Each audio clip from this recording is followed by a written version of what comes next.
Bill. I call Alfred Naro. Thank you, Mr. Chair. I rise and take a call on the Children, Young Persons and the Families Advocacy Workforce and Age Settings Amendment Bill in its committee stages reading.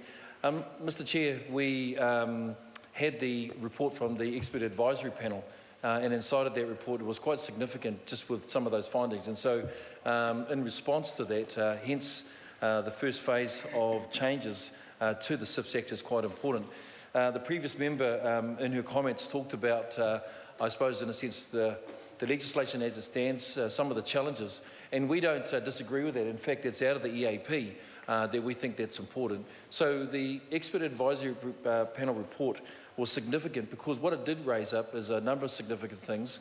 There had previously been 14 different reviews. What was a point of difference for both the Minister and her leadership, but also too for the Select Committee, was around looking towards overhauling the system. Inside of that, there was no disagreement that there needed to be some change.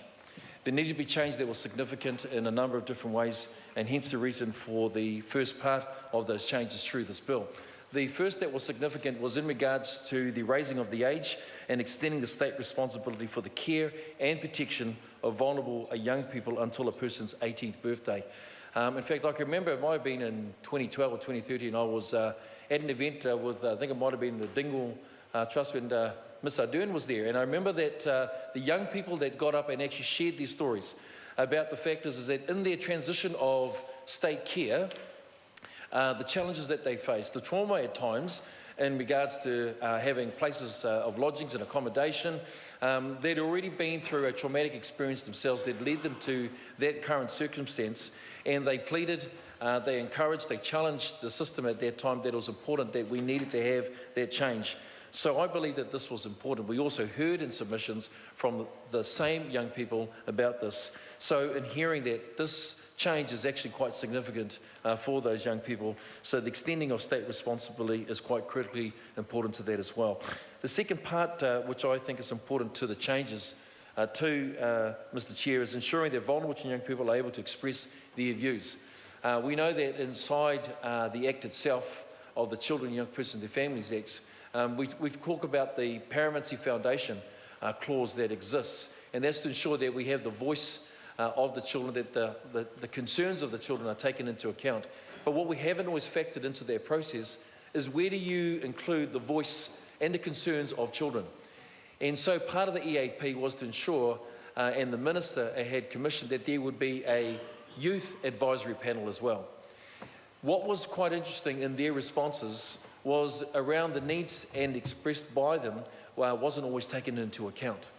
They said that what was quite critically important was to ensure that they have a stable place of lodgings rather than being transitioned from one home to the next, and that was quite a common story that was expressed. So the ensuring that they have a voice of their concerns and their issues, but also to the opportunities, was quite critically important, and so hence the reason why that inside of this bill we ensured that the voice of children was included. That actually is consistent. When we talk about UNCROC, we talk about the other jurisdictions internationally who also too have attempted to include the voice of children, and hence the reason why the Youth Advisory Panel was significant and important as well. The third thing that I believe is important is around the establishment of a youth advocacy service. The important role that that plays, Mr. Chair, is to ensure that a variety of services are needed.